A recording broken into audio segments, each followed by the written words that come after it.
we've grown our TikTok page to around over 4 million followers. So that's where I started doing my investigations, essentially for social media.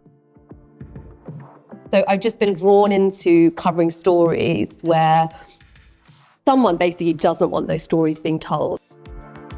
And it was only really during COVID that I started to get a bit of an itch, and a bit like with sport, got a bit bored doing politics and started looking around for stories. I think whether you're doing sport or news, whatever the thing is, from a journalism perspective, it's the same thing. You're trying to get the story, aren't you? And it's how do you tell the story that engages with people in the best way possible. The reason I put that, I was made redundant after a year, because I think that's quite important for young students to realise that you can have setbacks and still achieve the thing that you want to achieve. We're on air from 6 a.m. till 10 a.m. Most people, whenever they find out what I do, all they want to know is what time I get up in the morning. My alarm goes at 4:40. Yes, it's horrible. I always have the thought in my mind that about a third of the people I'm broadcasting to love sport. A third of them kind of maybe a certain sports story that I'll get into, and a third of them, they say they can't stand sport. So I've got to try and present my stuff in a way that appeals to that bottom sector but doesn't patronise the top sector. Do you see what I mean? My favourite part, I'll be honest, is when you get a story that nobody else has got, a proper scoop or an exclusive, as they call it. That's what we're in it for. Most importantly for me, I get to build up relationships with some amazing people who do some amazing things.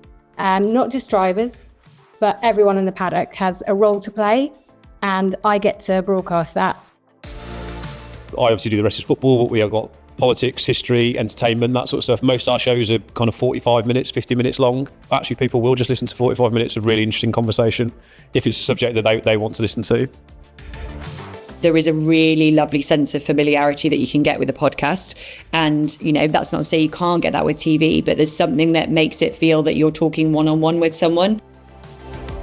Stay true to yourself rather than following trends. I think trends are often over before they've started. Once you've got that idea and that core audience that you want to appeal to and your USP or whatever it is, you know, staying true to that. Explaining Brexit in 48 seconds on an Instagram story is very different to conventional news. I get to interview musicians. Every year at Eurovision, there's about 35 different acts, and getting to chat to them is great because you're always looking for the characters and the lines and that little unique bit of audio. My most valuable lesson would be like consistency. I think very important to be consistent, especially applying for things. I think you make mistakes every day, but just to see those mistakes as lessons. How can I improve? Every little improvement is like a massive one in the long term. My thing is just to accept that things are going to go wrong. 100%, 100 million %, something's going to go wrong.